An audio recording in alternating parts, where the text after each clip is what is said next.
They say the gods live high on Olympus, but in truth, they are much closer than we think. Always watching, always listening, and when they reach out, it is rarely with kindness. That's where we begin, not with prophecy, not with thunder, but with a girl and her loom. Her name was Arachne, a simple mortal, but not so simple, really. Her fingers moved like wind over water, spinning thread into miracles. Her tapestries shimmered with life, full of movement and precision, scenes of nature, love, triumph, and sorrow. So vivid, they seemed to breathe. People whispered she must have learned from Athena herself. Arachne did not disagree. She laughed. She said she was better. And that was her first mistake. In Greece, the gods weren't distant icons. They were gods who walked the streets, slipped into homes, disguised themselves as beggars or bulls or clouds of gold. They were divine, yes, but they were also vain, proud, and dangerously sensitive. Athena heard Arachne's boast. Pride pricked her like a burr under the skin, and so she descended. She didn't arrive with bolts or fury. No, she offered a contest. 2 looms, 2 minds, one divine, one human. And oh, Arachne's tapestry, it was exquisite. A panorama of divine sins. Zeus seducing women in every form imaginable. Poseidon violating Medusa in Athena's own temple. Apollo chasing unwilling nymphs into despair. Her threads told the truth. Shimmering, uncomfortable, undeniable. Athena's own tapestry was flawless in craft but sterile in message. A stark warning of mortals who defied the gods and were crushed for it. But when the goddess saw what Arachne had woven, she did not praise. She did not argue. She tore it apart with furious hands. Not because it lied, but because it didn't. Then, in the way only gods can, Athena inflicted a punishment steeped in symbolism. She turned Arachne into a spider. Stripped of her voice, stripped of her pride, but still doomed to weave forever, with silk instead of thread, in silence instead of applause. It was not death. It was something worse, and in Greek myth, that was often the case. The gods rarely killed outright. They humiliated, they transformed, they made examples. Mortals were not meant to shine too brightly. If you were too clever, too beautiful, too bold, you were noticed. And being noticed by a god was not a gift. It was a curse. Niobe, queen of Thebes, learned this the hard way. She was noble, proud, a mother many times over. 12 children in some versions. 14 in others. She looked at Leto, the quiet, shadowy goddess with only 2 children, and dared to mock her. 2? Just 2? And for that, people built temples? It was not Leto who answered. It was her children, Apollo, Artemis. They descended like arrows from the heavens. And one by one, Niobe's children fell, slain by divine hands for their mother's arrogance. She begged, she screamed, she clawed the earth in grief. In some tellings, the gods spared 1 child. In others, none. In all, Niobe herself was turned to stone, frozen mid-sob, a statue of eternal mourning on a lonely mountainside. Such was the fate of those who boasted too loudly, even if their only crime was being proud of what they loved. The lesson echoed through generations, not just in myth, but in the way Greeks understood the world. Misfortune wasn't random, it was retribution. A failed harvest wasn't just weather. A plague wasn't just disease. Someone had offended the divine. Somewhere, a slight had been made. You paid not just for your own sins, but for the sins of your ancestors. You could be born cursed. Not metaphorically, literally. A divine punishment could cling to your bloodline like a shadow that never lifted. One mistake, one misstep, one insult thrown in a moment of drunken foolishness, and the punishment could echo down through your children's children's children. It wasn't just about justice. It was about balance. About gods maintaining their order in a world that teetered between chaos and control. The gods of Olympus were not kind. They were not even fair. But they were always watching. In the world of Greek myth, a curse wasn't a moment. It was a lineage. It didn't matter if you were innocent, or even if you had no idea what your ancestor had done. Divine anger moved like ink in water. It spread, it clung, it sank deep. Entire families bore the weight of some long-forgotten insult, a god's wounded pride echoing across time. You could inherit your father's dark hair, your mother's sharp wit, and a sacred curse that curled itself around your destiny like ivy. Sometimes those curses arrived before you were even born. Take Perseus, for instance. Hero of legend, slayer of monsters. But his story began with fear, not courage. His grandfather, King Acrisius, once heard a prophecy: his daughter's son would kill him. So, in a panic, he locked his daughter Danae in a chamber of bronze, hidden beneath the earth, surrounded by silence and metal. But bronze, as it turns out, is no match for gods.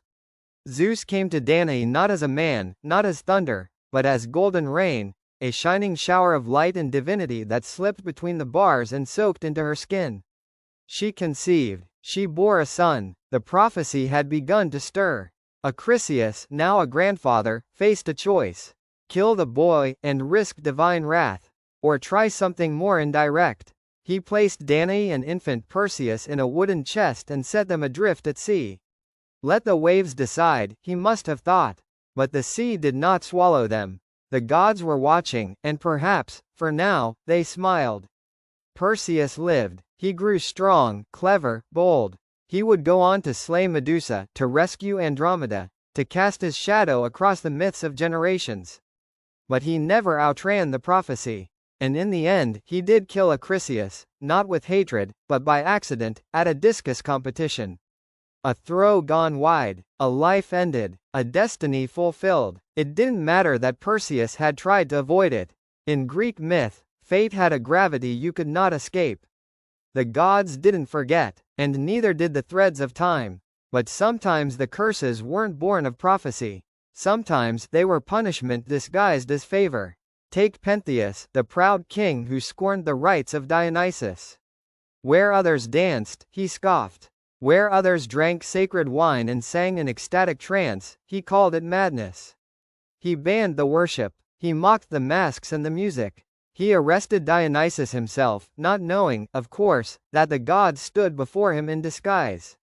It was not a mistake Dionysus would forgive. Lured by curiosity and a desire to spy on the wild women who worshipped the god in secret, Pentheus disguised himself in flowing robes and slipped into the forest. A king in costume, a skeptic playing priestess. But the women, in their divine frenzy, did not see a man. Dionysus clouded their sight. They saw a beast, a threat, and they tore him limb from limb, led, unknowingly, by his own mother, driven mad by the god's will.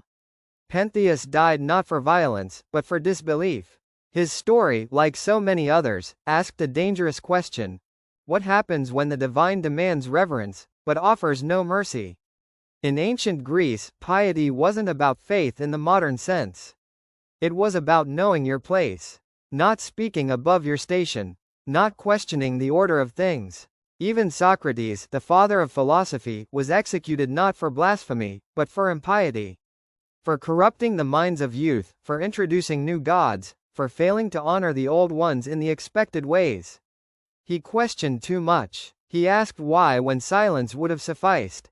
And that was enough. The gods did not need to be loved, but they demanded to be feared. And yet, even they were inconsistent. Zeus, the Storm King, was a serial adulterer. Hera, his wife, was so consumed by vengeance that her fury often missed its mark entirely. They were divine, yes, but also petty, lustful, jealous. The line between god and mortal was not one of morality, it was one of power. The gods could sin without consequence. Mortals could be ruined by the simple act of noticing, or worse, of being loved. Ask Medusa, once a maiden of beauty and grace. Poseidon pursued her into Athena's temple, desecrating sacred ground. And for that defilement, it was not Poseidon who was punished, but Medusa. Transformed into a monster, her hair a writhing mass of snakes, her gaze turned lethal. Divine wrath often landed on the nearest target, not the guiltiest one. Ask Lamia, a queen of Libya loved by Zeus. Hera killed her children out of spite, and Lamia, driven mad with grief, became a devourer of other children, a nightmare born of sorrow and rage. Even those favored by gods, touched, kissed, elevated, rarely found peace. Their beauty invited ruin, their passion invited madness. Their stories ended not in joy, but in echoes. And so the mortals of Greece learned to walk carefully, to whisper their prayers, to keep their heads low, because the gods could be everywhere, in the rustle of leaves, in the flicker of a flame, in the form of a stranger at your door. And when they came close, when their attention turned toward you, it was rarely a blessing. Not all dangers in Greek mythology came from the heavens. Some were born in shadows, in labyrinths, in dark decisions made by kings and queens who thought themselves cleverer than fate. Monsters, after all, were not just creatures. They were consequences, living, breathing punishments sent to haunt the descendants of pride. Consider the tale of the Minotaur.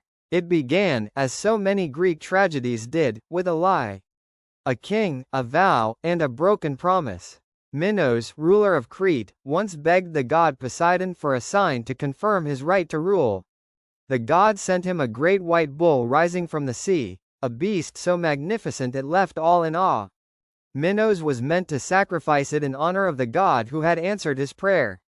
But the bull was too beautiful, and Minos, being human, decided to keep it. Poseidon, enraged, did not strike the king down. That would have been too simple. Instead, he planted a strange desire in Minos's queen, a passion not for her husband, not for another man, but for the bull itself. And the queen, driven by divine madness, sought help from Daedalus, the finest craftsman in the land. He built her a hollow cow, a contraption of hide and wood, where she could hide and complete the unnatural union. From this came the Minotaur. Half man, half beast, born of lust and deception, the creature was both sun and shame. Minos could not kill it, he dared not offend the gods further. So he had Daedalus build a labyrinth beneath the palace, a twisted maze of endless walls, impossible to escape. There the Minotaur was imprisoned. But the crime was not buried. It demanded tribute. Minos, having been wronged by the city of Athens in a separate feud, demanded payment, not in gold, but in blood. Every 9 years, Athens would send 7 young men and 7 maidens to be released into the labyrinth, where the Minotaur waited. None returned, until one day, a new name rose from Athens. Theseus. Young, bold, royal by blood and fire by spirit, he volunteered, not to be devoured, but to end the cycle. With help from Ariadne, the king's daughter, moved by love or pity or both, he entered the maze with a ball of thread. Step by step, he descended. Step by step, he found the monster. They fought, man against beast, brother against symbol, and when it was over, the Minotaur lay dead in the dark, and Theseus followed the thread back into light. But the story didn't end there. Not neatly, not heroically, he left Ariadne behind. Some say it was forgetfulness. Others say it was betrayal. The gods, ever watching, punished him for it. When he returned to Athens, he forgot to change the sails of his ship from black to white, the agreed sign of his survival.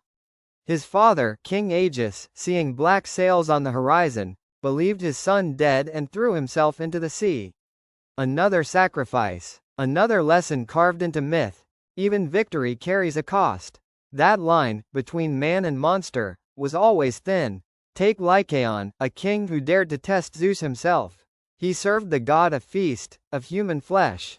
A traveler, a beggar at his door, and he chose cannibalism as a joke. Zeus, unimpressed, did not laugh. He turned Lycaon into a wolf. Stripped him of speech, of civility, of humanity. An early werewolf, perhaps, but more than that, a warning. The monsters in Greek mythology were not always born. Sometimes they were made. By choice. By punishment. By pride. Even love could turn monstrous.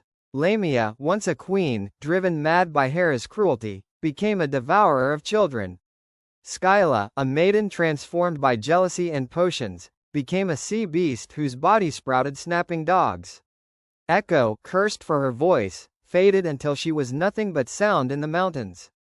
So many monsters were once women, once human, punished not for evil but for attention, for beauty, for the favor of gods who used them and cast them aside. And then there was Medea. Not a monster, not at first. She was brilliant, a sorceress, a daughter of kings. She helped Jason win the Golden Fleece, betrayed her own family, fled across seas, carved a new life from the ruins of the old. All for love. And Jason? He repaid her with betrayal. A new wife. A new kingdom. Medea did not beg. She did not cry. She burned. She killed their children. She shattered the man who had used her. She sailed away, neither hero nor villain, but something far more terrifying. A woman who had tasted godlike power and paid the price in blood. In Greek myth, love did not redeem. More often, it destroyed. Yet mortals kept loving, kept reaching, kept defying their roles, because that's what mortals did. They rose, they fell, they bled, they prayed. Sometimes they dared to be heroes. Sometimes they merely dared to survive. But the gods, they never forgot a slight, never ignored an insult, never forgave too deeply, and they were always, always watching. In the world shaped by the myths of Greece, worship was not a matter of peace. It was a transaction made under pressure. The gods did not merely ask for offerings or shrines. They demanded attention. They demanded your fear. And above all, they demanded that you know your place. But what did piety mean, truly? Not love, not faith in the way we speak of it now. It meant standing where you were told, speaking only when invited, praying not with hope, but with caution. It meant kneeling at the right time, offering sacrifice without expecting mercy, obeying without understanding. And still, it might not be enough. Ask Hippolytus. He was a noble youth, chaste by choice, devoted to Artemis, goddess of the hunt, of the wilderness, of purity. But in turning his back on love, on passion, he drew the ire of another, Aphrodite, goddess of desire. And she, unlike Artemis, did not tolerate rejection. In her wrath, she poisoned the heart of Phaedra, Hippolytus's stepmother, filling her with impossible longing for the boy. When he rejected her, she accused him. A false claim, born of shame and despair. His father, Theseus, called upon Poseidon to punish the son he believed had committed this crime. And Poseidon listened. A sea monster rose. The horses of Hippolytus's chariot were driven mad. They crashed along the rocks. He was dragged and broken. Only later, too late, was the truth revealed. Aphrodite had made her point. Even purity, especially purity, could be offensive to the divine. The gods were not unified. Their rivalries ran deep, their powers pulling mortals in opposite directions. To honor one too fully was to insult another. Even in death, the scales did not always balance. The afterlife was not heaven. It was not hell. It was a horizon, vast and gray, the asphodel meadows, a plain of endless sameness, where souls wandered not in torment, but in numbness. No sun, no shadow, no time. You didn't burn, you didn't dance, you drifted. This was the fate of most mortals. Not punishment, not reward, just stillness. Only a few were granted Elysium, a place of peace for heroes and the exceptionally pious. And even that could be temporary. For the Greeks, rebirth was possible. Your soul could return, take on new flesh, and live again. But what life you earned next depended on how you lived this one. Plato imagined souls lined up after death, judged and sorted, then allowed to choose their next form. A king, a poet, a fox, a snake, even a dung beetle. The cycle of fate and character rolled forward, not as punishment, but as consequence. Live with wisdom, and perhaps you'd return with power. Live with cruelty, and you might be bound to the dirt. But none of this was promised. There were no clear rules, only riddles. Even prophecy, the sacred glimpse into the future, was veiled in ambiguity. The Pythia, priestess of Apollo at Delphi, sat over a chasm in the earth, inhaling sacred vapors. Her voice, thick with divine breath, spun answers in riddles. A general might ask if he would win the war. She might say, a great empire will fall. But whose? A farmer might ask if the rains would come. She might say, where the crow lands, the seed finds no thirst. It was not guidance. It was a riddle wrapped in fog. And that was the point. The gods gave you hints. They gave you signs. But never certainty. Certainty was dangerous. It led to pride. And pride led to suffering. It was safer to obey without understanding.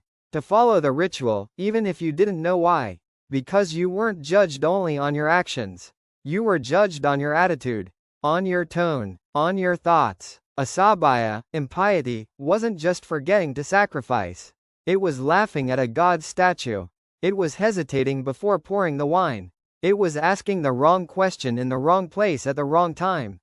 Socrates died for Asabaya. He did not denounce the gods. He simply asked too much. He led the youth to question too deeply. And that, to the Athenians, was enough. Because doubt was dangerous. Doubt spread. Doubt weakened the sacred structure that held back chaos. The gods didn't need you to love them. They needed you to respect them, to fear them, and to carry that fear into your children's hearts, and theirs after them.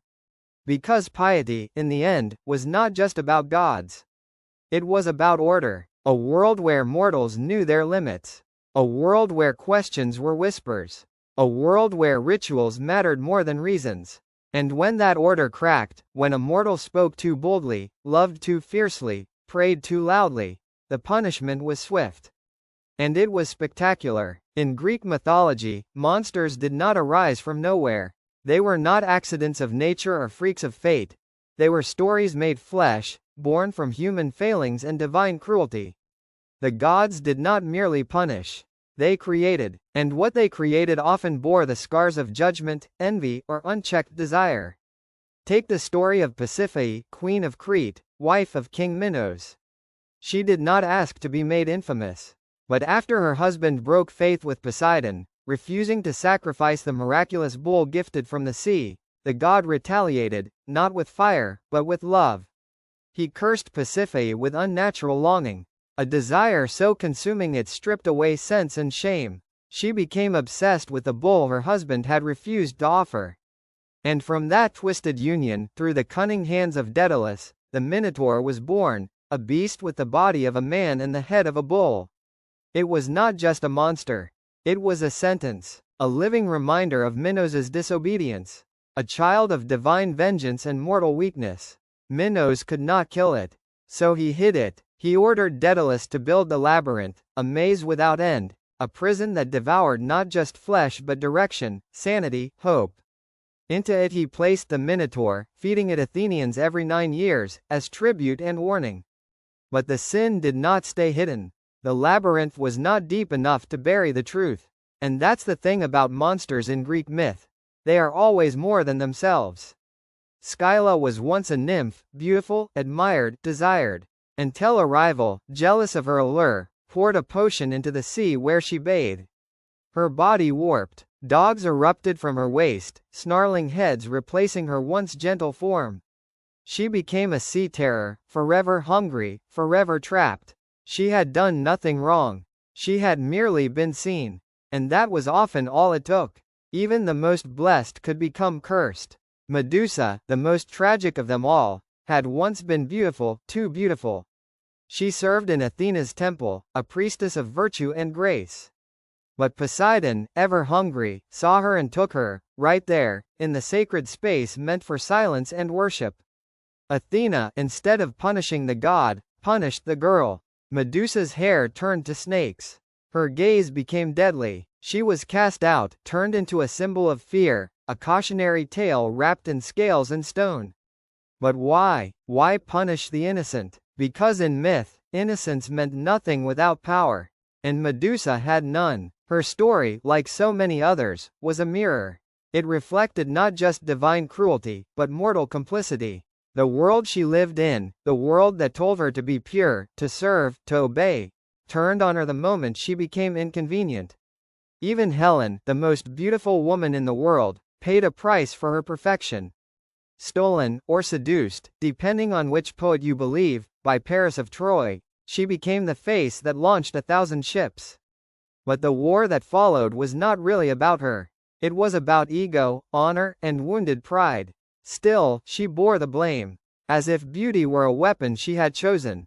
As if her face, her form, her charm, were crimes for which thousands of men had to die. And in the end, Troy burned. The gods chose sides. Heroes fell. And Helen, depending on the telling, was either returned in shame or lifted like a prize. But nowhere was there peace. Love, in myth, was rarely soft. It was rarely kind. It was a spark, a match dropped into dry grass.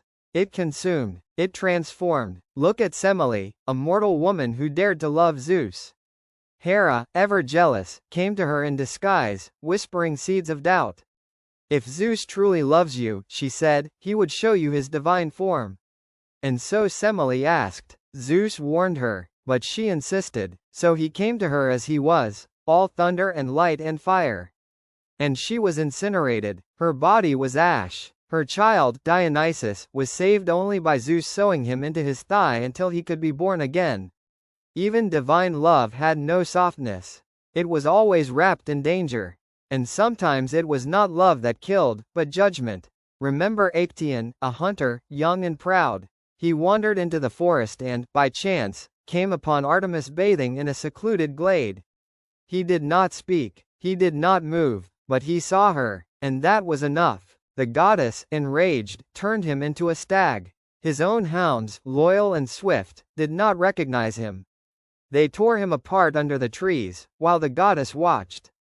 There was no trial, no plea, no explanation, just transformation, and death, because to see a god without permission, even by accident, was a kind of theft. It wasn't what you did. It was what the gods felt. They, too, were ruled by emotion, by impulse, by mood, by fury. And that made them terrifying. Mortals could not predict them, could not reason with them, could only pray to be ignored or, if noticed, to be quickly forgotten. Because divine attention was not a reward, it was a storm, and the mortals who stood in its path, whether beautiful or brave, loyal or wicked, were left to pick up the pieces, or become the monsters their stories required. Every hero in Greek myth had a partner, not always a companion in arms, but someone who bore the cost of their glory. For Jason, it was Medea. Their story did not begin with betrayal. It began with wonder. Jason, a prince without a throne, set out with the Argonauts to retrieve the Golden Fleece, a shining relic of divine power guarded in the distant land of Colchis. It was a journey fit for song, harpies driven away, clashing rocks passed through by trickery, islands of bronze giants, sirens with voices that melted the mind. And at the center of it all, Medea. She was no damsel. She was a sorceress, daughter of a king, granddaughter of the sun god Helios. Her magic ran through her blood like fire through veins. When Jason arrived, she fell for him, or perhaps the gods made her fall. Either way, her love was not quiet. She gave him everything. She betrayed her father. She drugged the dragon that guarded the fleece. She fled her homeland. She chopped her brother into pieces, scattering his body in the sea so their pursuers would be forced to stop and collect him. All for Jason. He won because of her. He returned in triumph, golden fleece in hand, future secured. But Medea's story was not to be gilded. She was foreign, she was feared, she was useful, until she wasn't. When they returned to Greece, Jason sought power once more, this time not through glory, but through marriage. He cast Medea aside and planned to wed the daughter of King Creon, a noble Athenian princess. It was a political move. Practical, strategic. To Jason, it was nothing personal. To Medea, it was everything. She had given him her soul. She had borne his children. She had made herself a stranger in her own life, and for what? To be tossed aside like a spell no longer needed? Her fury was not wild. It was precise. She pretended to bless the wedding. She sent the new bride a gift, a gown and a crown laced with poison. When the girl placed them on her body, they ignited. Flesh melted, the fire clung. Creon, trying to save his daughter, died beside her. But Medea was not done. She looked at her sons, hers and Jason's. In some versions, they were caught in the political backlash and killed by the mob. In others, and these are the versions the poets cannot forget, Medea took the blade into her own hands. Not out of hatred for her children, but to deny Jason any future. She left the corpses for him to find. Then she fled, not on foot, not in shame, but in a chariot drawn by dragons, a gift from her grandfather Helios. She rose into the sky, a woman scorned, a mother shattered, a sorceress unrepentant. Jason, once the golden boy of myth, was left with nothing.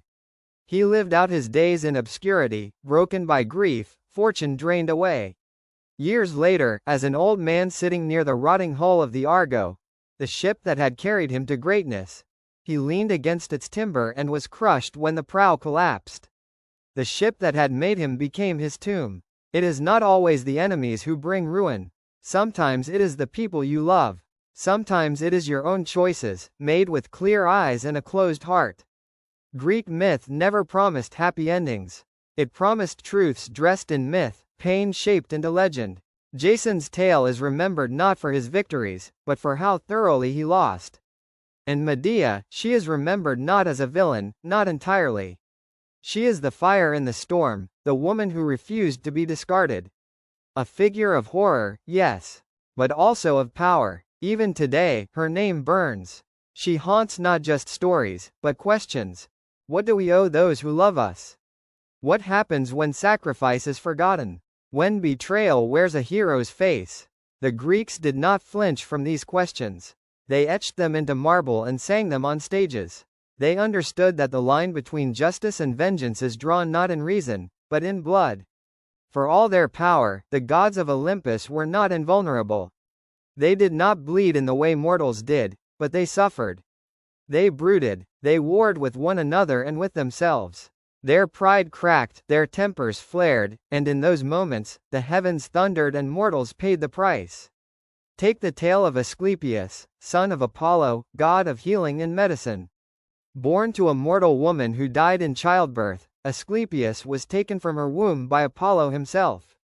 The god raised him with divine knowledge, teaching him the secrets of the body, of sickness and recovery. But Asclepius went further. He learned not only how to heal, but how to reverse death itself. The line had been crossed. What was divine was meant to stay divine. Mortals were not meant to rise from the grave. Zeus, the arbiter of cosmic balance, would not allow it. He struck Asclepius down with a thunderbolt, the same tool used to fell titans, monsters, and kings. Apollo, heartbroken, did not rage blindly. Instead, he turned his fury on the Cyclops, the one-eyed giants who had forged Zeus's thunderbolts. In a rare moment of cold vengeance, he slaughtered them. Zeus retaliated, but this time, not with death. He banished Apollo from Olympus, forcing him to live as a mortal. To walk the earth in humility. To serve. For years, the god of light became a shepherd, tending flocks beneath a human sun. It was a punishment, but also a revelation. One of the few times a god was made to kneel. Apollo, radiant and golden, stripped of divinity, began to understand something the other gods never dared to learn, the weight of limitation. But not all divine stories end in insight. Some end in madness. Take Dionysus, god of wine, of theater, of ecstasy and madness. He was born from tragedy, pulled from Semele's ashes and sewn into Zeus's thigh until he could grow strong. He arrived in the world not with order, but with chaos. Dionysus was worshipped in frenzies. His rites were loud, intoxicating, wild. They broke the rules of society. They inverted expectations. Women danced in the woods at night, howling, shedding their roles as wives and mothers, becoming Maenads, sacred, terrifying. Pentheus, king of Thebes, despised this. He banned Dionysian rites, arrested the god, disguised as a priest, mocked him, called him soft, foreign, effeminate. And then, in a moment of supreme folly, dressed as a woman to spy on the Bacchic revels in the forest. He climbed a tree. He saw the Maenads dancing beneath the moon, their eyes wide with frenzy.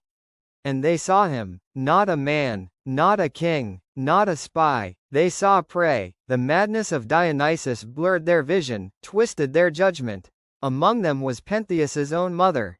They dragged him down from the tree and tore him to pieces, limb by limb, believing him to be a lion. When the fog lifted, when the ecstasy died, they saw the truth. But it was too late. A god had been mocked. And blood had been the reply. Even Hades, god of the underworld, king of shadows, found himself pulled into the tangled drama of divine punishment. There once lived a man named Sisyphus, clever, ambitious, fond of cheating death. He tricked Thanatos, the embodiment of death itself, and bound him in chains, stopping mortality across the earth. For a while, no one died. Heroes couldn't fall, villains couldn't be punished. The world grew crowded, tense, breathless. Eventually, the gods intervened. Thanatos was freed. Sisyphus was dragged to the underworld. But even then, he conned his way back to the surface. Twice. Only on his third death did the gods seal him in his eternal punishment. A boulder, a hill, an endless climb. He pushes the stone up, struggles, strains, and just before it reaches the top, it slips. Every time. For eternity. Not torture and fire. Not flaying or chains. Just effort without reward. Sisyphus became the symbol of divine irony, that cleverness might save you once, might even save you twice, but the gods always win in the end. Even the Titans, those who came before the Olympians, were not forgotten. Prometheus, who shaped humans from clay and gave them fire against Zeus's wishes, was punished not with death, but with repetition. He was chained to a rock in the Caucasus. An eagle came every day to feast on his liver. Every night, it regrew. The pain began anew. Forever, Zeus, ever proud, watched from above. To him, fire was not a gift. It was rebellion, and rebellion, no matter how noble, could never go unanswered. But not all divine stories are about retribution. Some are about silence. In the underworld, beyond the river Styx, there is a place called the Asphodel Meadows, not paradise, not punishment, just the final pause. Here, souls drift, not in agony, not in joy, they are not screaming, they are not singing, they are simply still. And that stillness, to the Greeks, was its own kind of horror. To forget who you were. To lose your name, your face, your fire. That was the truest death. Even the gods, who could not die, feared this. They feuded, they punished, they loved and struck and mourned. Because in their own way, they too clung to meaning, to being seen, remembered, obeyed. And it is in this tension, between memory and punishment, between love and cruelty, that the heart of Greek myth beats. Among all the mortals the gods watched and tested, none bore their contradictions more deeply than Heracles. He was a paradox wrapped in muscle, the strongest of men, yet constantly brought low, a demigod, son of Zeus himself, yet never free from suffering. From the moment of his birth, his story was woven in the sharp threads of divine pettiness and mortal rage. It began with Hera, queen of the gods, who hated him not for anything he had done, but for the sin of his parentage. Heracles was the child of Zeus and a mortal woman, Alcmene, and Hera, long accustomed to the humiliation of her husband's infidelities, did what she always did. She took vengeance not on Zeus, but on the woman, and more cruelly, on the child. As a baby, Heracles strangled the serpents Hera sent to kill him.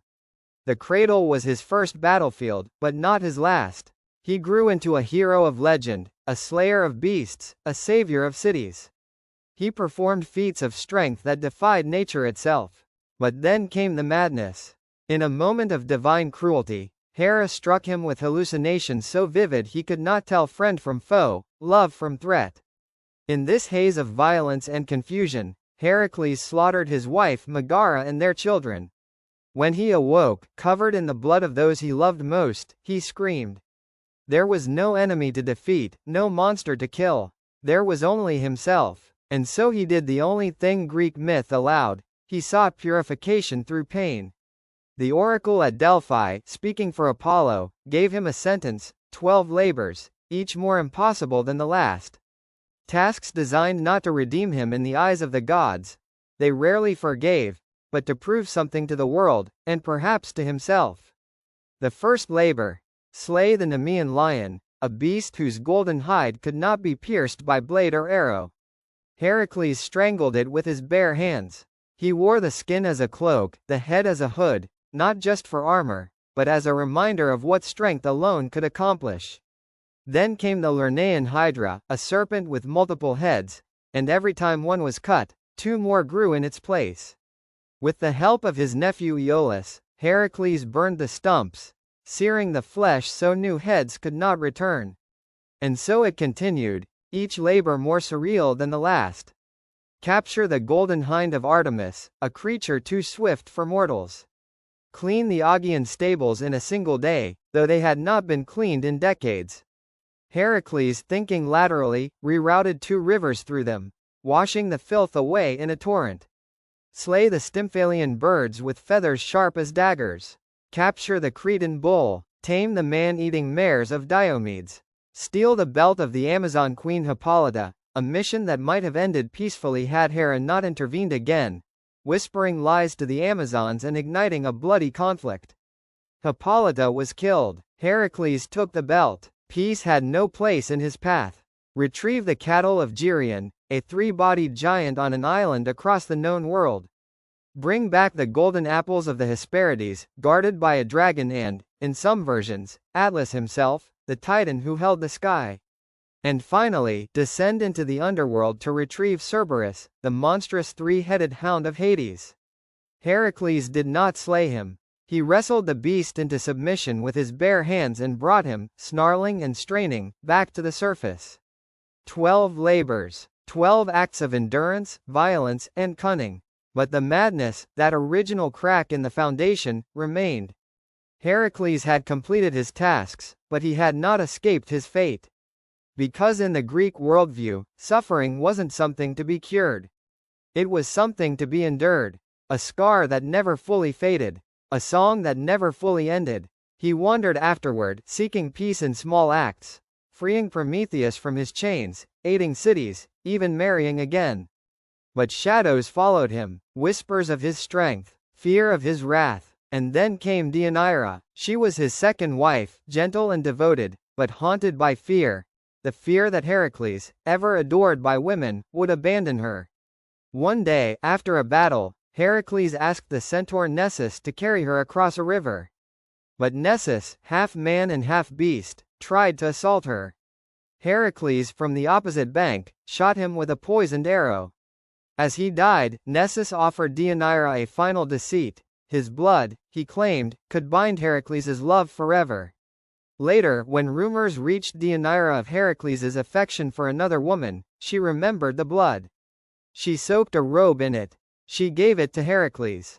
And as he wore it, the poison, drawn from the blood of the Hydra, seeped into his flesh, igniting his body from the inside out. His muscles convulsed. His skin cracked. The pain was unbearable, but he did not curse her. He climbed a mountain, built his own funeral pyre, lay upon it, and as the flames rose, the gods watched. Zeus, moved perhaps by something like mercy, lifted Heracles' soul from the ashes and brought him to Olympus. No longer mortal, no longer bound by grief or pain. He became a god, not in the quiet, shining way of Apollo or the silver calm of Artemis, but in the way of storms, of fire, of scars. Worshipped by soldiers, prayed to by the weary, painted on temple walls not as perfect, but as possible, proof that even the broken can become divine. Death, for most mortals in Greek mythology, was the end of striving, the moment you crossed into shadow and became a whisper in the asphodel meadows. But Heracles was not like other men. His funeral pyre did not smolder into silence, it erupted into legend. From that fire, he was remade. The Greeks did not merely mourn him, they revered him. Temples were raised, altars marked with his name. He was called upon not just as a memory, but as a god. A paradoxical god, one who had bled, wept, murdered, and repented. A god who had fallen and risen through pain, not through purity. He became a bridge, between man and deity, between flesh and myth.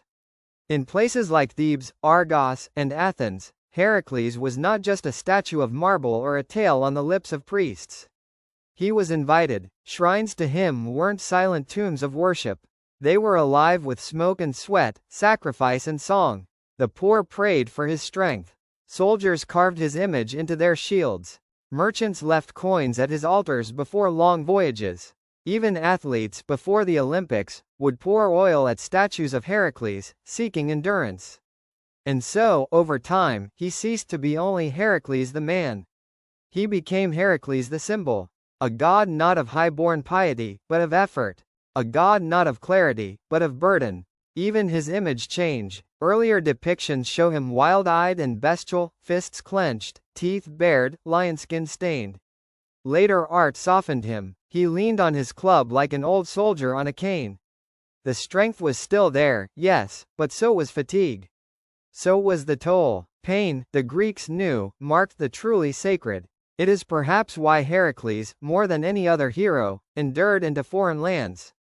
The Romans called him Hercules, a name carved into altars across the empire. Roman soldiers stationed in Britannia or along the Rhine would invoke him before battles, paint his likeness on walls, whisper his name in campfires before sleep.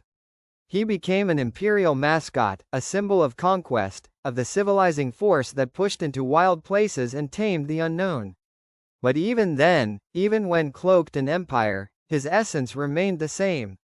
He was never polished, never perfect, just strong enough to keep going. His legend followed the roads of empire, carried by legions and scholars and storytellers. In Carthage, his name was offered to storm gods. In Gaul, his image fused with local deities of strength and travel. In Spain, coins bore his club and lion's skin. He was a Mediterranean god made global, not by divine decree, but by human admiration. Even philosophers could not help but see themselves in him. Marcus Aurelius, the Stoic emperor, wrote of strength tempered with humility, of pain endured in silence. His meditations echoed the Heraclean model, not as myth, but as moral. And then, curiously, something deeper happened. As Greek and Roman religion faded and Christianity spread, the echo of Heracles remained. He did not fit the new world, too pagan, too brutal, yet his shape lingered like a shadow behind stained glass. A hero who descended into death and rose again. A savior who suffered for sins not entirely his own. A god who bore burdens for others. It was not a perfect parallel. Heracles had none of Christ's gentleness, none of his compassion. But the shape of the story, the arc of descent and redemption, found strange resonances. Myth had seeded itself into memory, and memory into morality. And even today, in ways small and strange, Heracles survives. In the gym, where exhausted bodies lift against their limits beneath posters of ancient might. In stories, where broken heroes keep trying despite the odds. In literature, where redemption is earned not through birthright, but through pain. Because Heracles was never about victory. He was about effort, about stumbling forward, about enduring the weight that others could not carry. He was not wise like Athena, not beautiful like Apollo, not cunning like Hermes. He was something rarer, honest in his struggle. And that honesty, that raw, red, wounded endurance, made him immortal. The Greeks believed that stories, when told long enough, could become true. That if a name was spoken for centuries, it gained weight. That memory itself could be sacred. And in that belief, Heracles won the only victory that mattered. He became impossible to forget. In Greek mythology, death was not a curtain fall but a shift into shadows.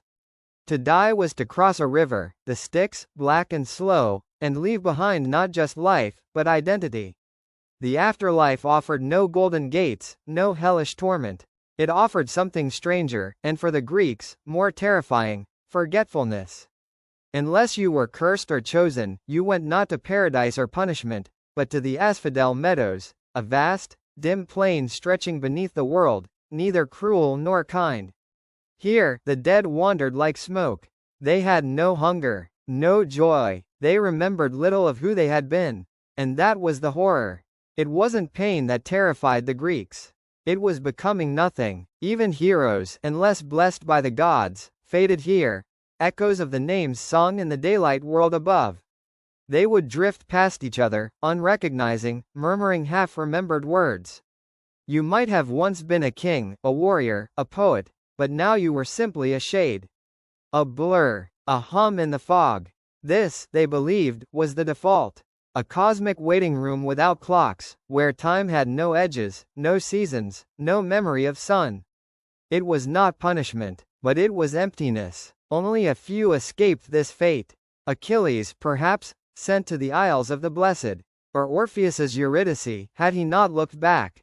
Or those who were chosen to be reborn, for the Greeks, especially in later periods, began to entertain the idea of reincarnation. Plato, always reaching for something deeper, wrote of souls being judged after death. According to his vision, they wandered to a great place between worlds where they were shown the consequences of past lives. Then they would choose their next form: a lion, a tyrant, a beggar, a dung beetle. Fate, in this telling, was not random. It was self-selected, based on what one had learned, or failed to learn, in previous lifetimes. But for most, only the asphodel, and so, the Greeks left offerings, small, simple gestures, libations of wine, sprigs of herbs, coins for Charon, the ferryman. They spoke the names of the dead aloud so they would not vanish in the mist. They whispered stories beside graves, for a soul remembered was a soul still shaped. This was the moral power of myth: to resist the flattening gray, to carve memory into marble, to scream into the abyss and hope the echo returned. There were deeper places still, darker, more terrible than asphodel. Tartarus, for instance, was the abyss below even Hades. Here were banished the true offenders of cosmic order, titans who rebelled, mortals who defied the gods beyond forgiveness. Sisyphus with his endless rock, Tantalus with his unreachable fruit, Ixion, spinning eternally on a wheel of fire for daring to desire Hera. And then there was Elysium, a golden field reserved for the rarest of souls. It shimmered with sunlight, sang with birds, promised peace. But it was not a reward for righteousness. It was a reward for favor, for glory, for bloodlines, for luck. There was no divine justice system in Greek myth, not really. There was only favor, only memory, only story. This is why Achilles, in Homer's Odyssey, speaks not as a triumphant ghost, but as a bitter one. When Odysseus meets him in the underworld and praises his name, "You are blessed, Achilles, for you are king among the dead," the hero replies coldly, "I would rather be a slave to a poor man on earth than king of all the dead." Victory meant nothing if it ended in silence. And yet the Greeks kept telling stories. Because stories were resistance. Against the gray. Against forgetting. Against the erosion of meaning that time brings. They remembered mortals who defied the gods and were punished. Not because the gods were just, but because the stories were true. They remembered kings who lost everything because of pride, and women who burned cities with a single gaze. They remembered Heracles not because he was flawless, but because he suffered. Because he kept going. To live well, the Greeks believed, was to live memorably. To die well was to be mourned and mythologized. To be forgotten, that was the real curse. Even Hades himself, Lord of the Dead, did not torment. He simply waited, silent, somber, collecting shades like fallen leaves. His realm had no clocks, only echoes. And yet mortals still dared. They danced. They prayed. They loved. They fought for names that would outlast them. They scratched poetry into stone. They passed legends from mouth to mouth. Because even if the gods couldn't be trusted, and fate was a cruel thread, and the afterlife a fog, a name spoken in memory was still a kind of light. Not every mortal in Greek mythology died. Some change, or rather, were change. For the gods, transformation was one of their cruelest gifts, a way to end suffering without truly resolving it. To rewrite a life into symbol. To silence a voice by turning it into something unnatural, eternal. So many of the monsters in these myths were once simply people. They were not born with fangs or wings or serpents for hair. They were women, mostly, punished not for wickedness, but for being noticed. For being beautiful, for being loved, for being in the wrong temple at the wrong moment. Take Medusa. Before she became the Gorgon who could turn men to stone with a glance, she was a priestess in Athena's temple. Her hair was dark, her face serene. She had taken a vow of chastity, as was required, and devoted herself to the goddess of wisdom. Then Poseidon saw her. Desire, in myth, is not gentle. It is a storm. He took her, some stories say seduced, others say raped, in the sacred space of Athena's sanctuary. Athena, upon discovering the desecration, did not punish Poseidon. She never did. Gods in Greek myths rarely held each other accountable. Instead, she turned on Medusa. Perhaps out of rage, perhaps out of shame, she transformed the girl's hair into serpents and cursed her gaze to petrify. She made her a warning, a living punishment. Medusa, now feared and hunted, became the very thing she had never wanted to be, a weapon. And yet, later, she would be remembered with strange reverence. Her face carved into shields, her story retold not just as horror, but as power. The girl who had no say in her fate became an emblem of dangerous beauty, of what happens when mortals are caught in divine crossfire. Then there was Lamia, once a queen of Libya, beloved by Zeus. When Hera discovered the affair, she struck in her usual way, through the children. Lamia's sons and daughters were taken from her, slaughtered. Grief broke her, but Hera was not finished. She cursed Lamia with sleeplessness, so that she could never forget her loss. In time, the madness grew. Lamia became a creature of the night, said to devour other children, her own sorrow twisted into horror. Stories claimed her eyes could be removed at will, that her body was serpentine. She was no longer a woman. She was grief made flesh. There were others. Scylla, who once was a nymph, transformed into a many-headed sea monster after she rejected the advances of a god. Aeption, a hunter who glimpsed Artemis bathing, not out of desire, but by accident. The goddess, furious at being seen, turned him into a stag. His own hounds, loyal and brutal, tore him apart. These were not villains. They were victims. But in the mythic tradition, their tragedies became warnings. Don't offend the gods. Don't stare too long. Don't be too beautiful, too bold, too noticed. To be seen by the divine was to risk transformation, not into a higher form, but into metaphor. Even Narcissus, the boy who loved his own reflection, was turned into a flower. Not for cruelty, but for self-absorption. He died staring into a pool, unable to look away. His punishment was to become what he already was. An object of beauty without substance. A bloom by the water's edge. And yet, amidst all this transformation, there was something enduring. Something poetic. The Greeks, though merciless in myth, understood that change was a kind of survival. A way to persist even when everything else was lost. The laurel tree was once Daphne, a nymph pursued by Apollo.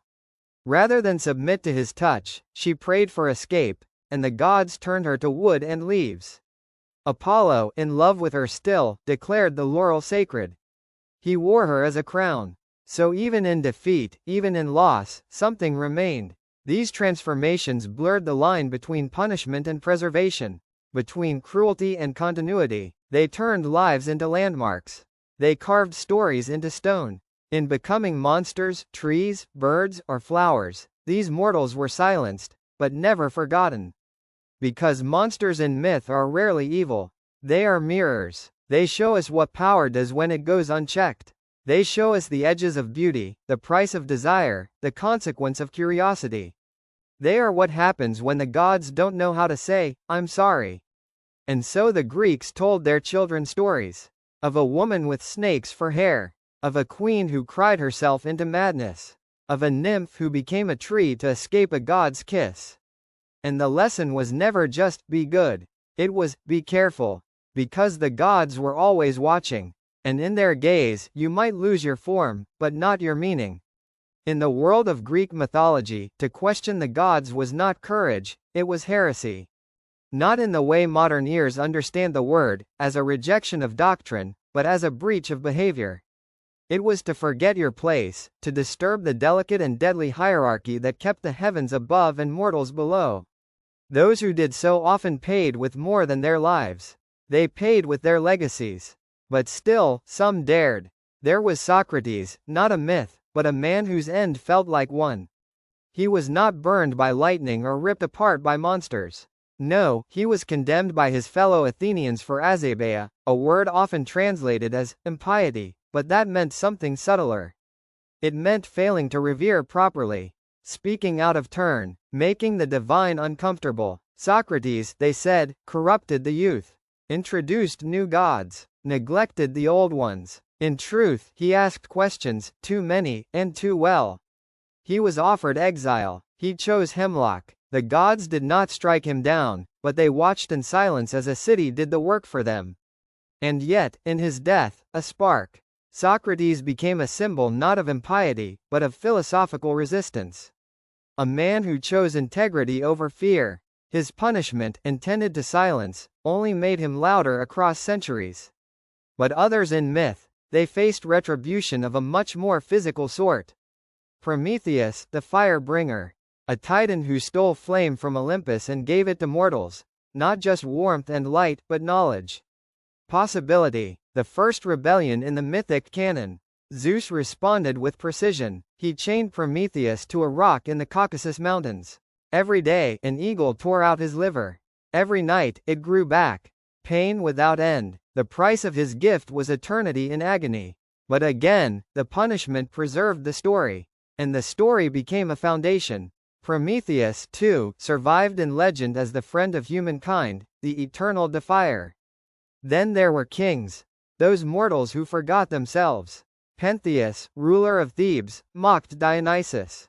Called his rites madness, his followers drunk and depraved. He arrested the god, not knowing who he was.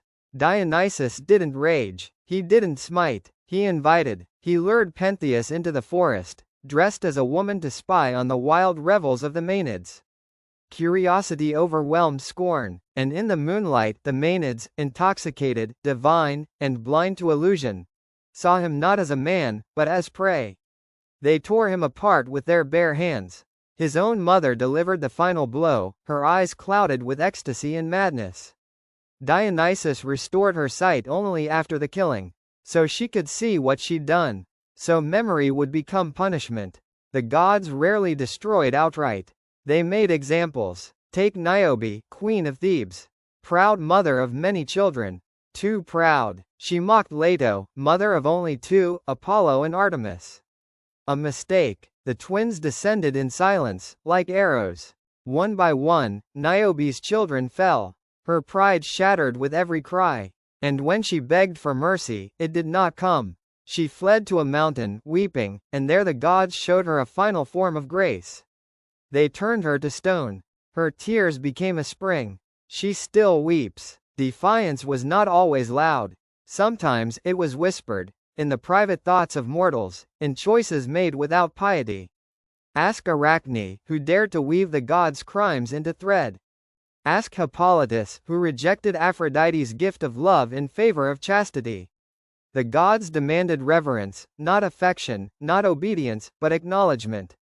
And when it was not given, they responded not with correction, but with catastrophe. Yet not all defiance was punished equally. Odysseus, that silver-tongued wanderer, defied Poseidon by blinding his son.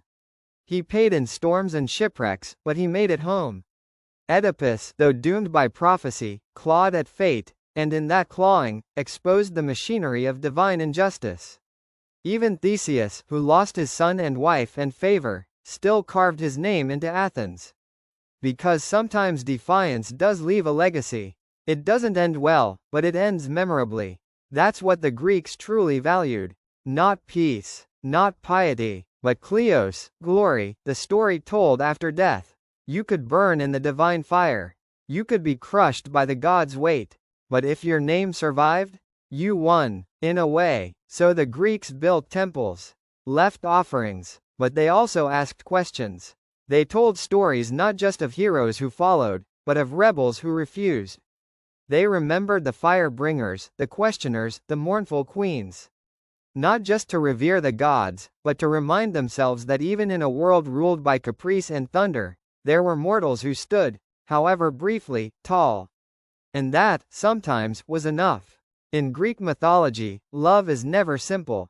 It is rarely sweet. More often, it is dangerous. A fire that spreads not just through hearts, but through cities, kingdoms, and bloodlines. It is the seed of tragedy, the spark that gods and mortals alike cannot resist, even when they know, especially when they know, how badly it will end. Consider Paris and Helen. He was a Trojan prince, raised in the shadows after a prophecy warned he would bring ruin to his city. She was the most beautiful woman in the world, already married to the king of Sparta. Their meeting wasn't random. It began with a contest. A divine insult turned into a chain reaction. Eris, the goddess of strife, wasn't invited to a wedding. In revenge, she threw a golden apple into the banquet hall, inscribed with 3 words, "To the fairest." Hera, Athena, and Aphrodite each claimed it. They turned to Paris to judge. Each goddess offered a bribe. Hera promised power. Athena, wisdom. Aphrodite, love, specifically, the love of Helen. Paris chose desire. And so the apple became a curse. He took Helen from Sparta, some say willingly, others by enchantment. Either way, the result was the same. War. Not just any war, but the war. The one that would echo through time, singed into epic poetry and Bronze Age ruin. The gods took sides. Heroes fell. Cities burned. All for love. But love in myth is never just between two people. It's between mortals and fate. Between desire and consequence. Between impulse and eternity. Jason and Medea. Their story burns in a different way. Jason, hero of the Argonauts, seeking the Golden Fleece. Medea, a brilliant, terrifying sorceress, daughter of a king, granddaughter of a god. She fell for him hard, betrayed her family, killed her brother, used her magic to save his life more than once. They returned to Greece. He married someone else. She killed their children. It is almost unbearable to speak, but the myth refuses to blink. Medea does not die. She escapes. She becomes a legend, a curse, a question that still haunts. How much can one woman endure before she unravels? And yet, the gods do not punish her. They gave her power. They gave her escape. In that, perhaps, is the true horror, or the strange mercy. Then there's Phaedra and Hippolytus. She was his stepmother, struck by Aphrodite with an overwhelming passion. He, devoted to Artemis and chastity, rejected her. Shamed and furious, Phaedra took her own life, but not before writing a note accusing him of assault. Theseus, his father, believed her. He called on Poseidon, who answered with a sea monster. Hippolytus, dragged by his own horses across the rocks, died broken and innocent. The gods mourned him. Too late. Because love, in Greek myth, is often fatal. It's rarely soft, rarely mutual. It is a force, divine, elemental, that moves people like puppets. It comes with strings, and gods tug them for sport, for pride, for vengeance, for whim. Even when love seems pure, it's wrapped in danger. Orpheus and Eurydice, he played music that made the world weep. She died. He followed her into the underworld, charmed Hades himself, earned the right to lead her back to life on one condition: he could not look back. Of course, he did. And she vanished. Forever. They say Orpheus never sang the same again. Because love isn't a reward. It's a test. And the gods rarely let mortals pass. Sometimes, they fall in love with mortals themselves. Ask Semele. She was seduced by Zeus, who promised her anything. Hera, of course, interfered. She whispered a seed of doubt into Semele's ear. If he truly is who he says, make him show you his full form. So Semele asked. And Zeus, bound by oath, revealed himself, in thunder, lightning, godhood unfiltered. She was incinerated. From her ashes, Dionysus was born. Even the child of love could not escape fire. Mortals could not love gods without being broken. Even when it was not betrayal, but longing. Ask Echo. She loved Narcissus, a boy who loved only his reflection. She faded, voice first, then form, until only her echo remained. Ask Psyche. She married Eros, god of desire, without ever seeing his face. Told not to look, she did anyway. She lost him. She suffered. She journeyed. And at last, through agony, she won him back. One of the few myths where love truly triumphs. But only after descent into death. Because the Greeks knew, love, if it is real, costs everything. And those who loved in myth were rarely spared. But they were remembered. Because love in Greek myth is not a reward for virtue. It is a crucible, and those who step into it do not emerge unchanged. They emerge as legends. The ancient Greeks did not imagine death as a full stop. It was not the edge of a cliff but the entrance to a deeper maze. To die was to descend, and that descent was not merely physical but spiritual, a passage not just of body but of meaning. Heroes ventured there, sometimes by choice, sometimes by fate, and what they found was rarely horror. It was silence. And that, for the Greeks, was worse. The underworld, Hades, named for its god, was not hell. Not in the way later religions would build it. It was a realm of layers, each more obscure than the last. There was Tartarus, the pit of punishment, where the worst offenders, titans, traitors, oath breakers, suffered without end. There was Elysium, a paradise reserved for the rare few who lived with heroic grace or divine favor. But for most, there was only the asphodel meadows. A gray plain, a windless sky, a place of drifting souls who had done nothing terribly wrong and nothing especially right. It was, in essence, the middle, the unremarkable, and to the Greeks, this was tragedy, not torment, but the quiet erasure of identity. Souls wandered the meadows like the petals of faded flowers, present, but indistinct. Memory slowly dissolved. The things that made a person who they were, names, loves, regrets, wore away, like footprints in rain. This fate awaited most kings, poets, farmers, mothers. All the same in the mist. Only a few could resist it. Only a few made the return journey. Orpheus descended, harp in hand, his music part prayer, part rebellion. He played not for glory but for love, to bring Eurydice back. His melodies softened the hearts of the damned, calmed Cerberus at the gate, made even Hades weep. But still, there were rules. He could lead her out, as long as he didn't look back. He did. That one, small act, a heartbeat of doubt, and she was gone. Again. Forever. Her second death was heavier than the first. And his music never sang the same. Then there was Heracles. His 12th labor. To bring Cerberus, the hound of Hades, to the surface world. But unlike others, he did not sneak or sing. He walked into the underworld like a man entering a battlefield.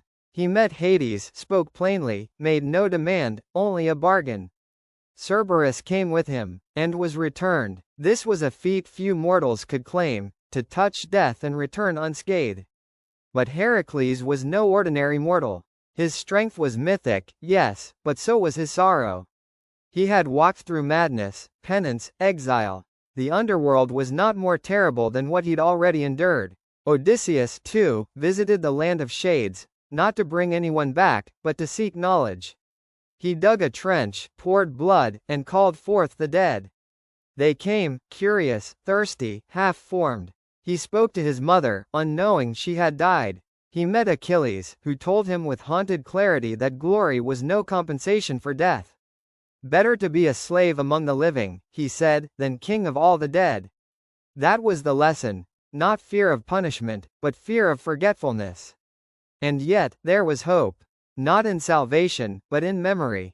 Because the Greeks knew that to be remembered was a kind of immortality. That's why names were carved in stone, why stories were sung by fires, why libations were poured at graves. The gods might offer gifts, but mortals had memory. And memory could preserve even those lost to the mist. Over time, Greek thought evolved. The philosopher Plato offered another vision. In his myth of souls died, were judged, then reborn, not randomly, but according to what they had learned. The brave might become lions. The tyrants might return as donkeys. Those who chose wisely could ascend again to Elysium. Reincarnation was not a comfort, it was a challenge. How many lives would it take to get it right? The underworld, then, became not just a destination but a mirror. It reflected the choices of a lifetime, the weight of action, the shape of legacy. You didn't escape judgment by dying. You carried it with you. And even the gods weren't exempt. Hades himself, god of the dead, did not torture. He ruled with silence. He upheld boundaries. He was not evil, merely final. He was often depicted with Persephone, the spring goddess taken from the world above. Her half-year return to the earth brought life. Her descent, the fading of light. Together, they governed what the Greeks feared most, the inevitability of loss. And yet, mortals kept living. They prayed, they loved, they wept at funerals and told stories beside tombs. Because even in a world where death was a fog, they clung to fire. To name, to song, the greatest rebellion a mortal could perform was not to defy death, but to be remembered after it. And so, the Greeks carved myths not to explain death away, but to give it meaning. Not to erase fear, but to shape it. Because in the end, what mattered was not how you died, but how, and whether, you were remembered. In the end, to be mortal in Greek mythology was not merely to die, it was to live, knowing death waited. To love, knowing it would be lost. To strive, knowing you would fall. The gods did not carry this burden. They were eternal, immune to consequence, untouched by time. Mortals, by contrast, were defined by fragility, but also by passion, by choice, by the brief and blazing spark of existence. And in that, perhaps, was the greatest paradox. Because while the gods ruled from Olympus, it was mortals who gave myth its meaning.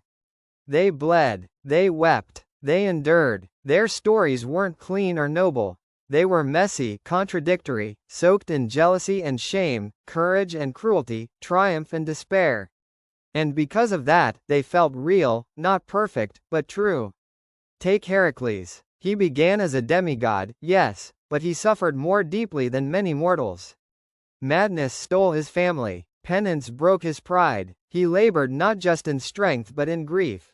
And when he finally died, burned alive on a pyre of his own making, it wasn't just a death, it was a transformation. He ascended to Olympus, yes. But not as a reward for being divine. As a reward for suffering like a man. The Greeks knew that the human experience was never about ease. Their myths are filled with broken heroes, tragic queens, doomed lovers. With every tale, they asked not, how do we win, but, how do we endure? They revered Kleos, glory, renown, the echo of a name, because they feared obscurity. They offered sacrifice because they feared wrath. They obeyed omens because they knew that fate, that relentless force called Moira, could not be bargained with. And yet, they rebelled. They dared. They loved in defiance of consequence. They spoke the truth even when it cost them everything. Even in a world where the gods played dice with lives, mortals still chose to fight, to sing, to speak their names into eternity. Because they knew, the gods might wield thunder, but mortals felt the storm. The gods might punish, but mortals carried the pain. And in that, there was something sacred. Something honest. Their myths were not cautionary tales alone. They were mirrors. They reflected the fear, the joy, the hunger of being human. They whispered to every listener, "You will fall, but you will also rise." Maybe not in life. Maybe not even in death. But in memory. In story. And so the Greeks built their myths like cities. Layer upon layer of meaning, with broken columns and sunlit mosaics. Their heroes did not survive because they were perfect. They survived because people remembered them. That's the true gift of these stories. Not immortality of body, but of meaning. Not the promise of heaven, but the promise that your name, your sorrow, your laughter, your struggle, might echo after you're gone. Even now, thousands of years later, we still speak of Odysseus, the clever one. Of Medea, the furious. Of Orpheus, the broken-hearted. Of Heracles, the weary. Of Helen, the face that launched ships and changed history. Their pain has become poetry. Their flaws, are lessons. Because deep down, we know, their myths are ours.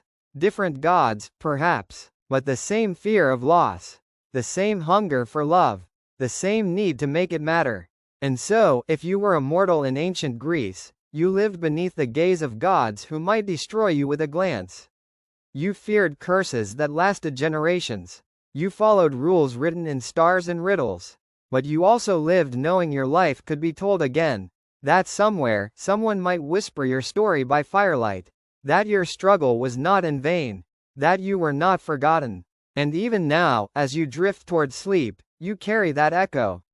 That reminder. That though the gods may reign eternal, it is mortals who move the world. With every breath, with every fall, with every choice, sleep well now, and remember, your story, too, is worth telling. Even the gods might pause to listen.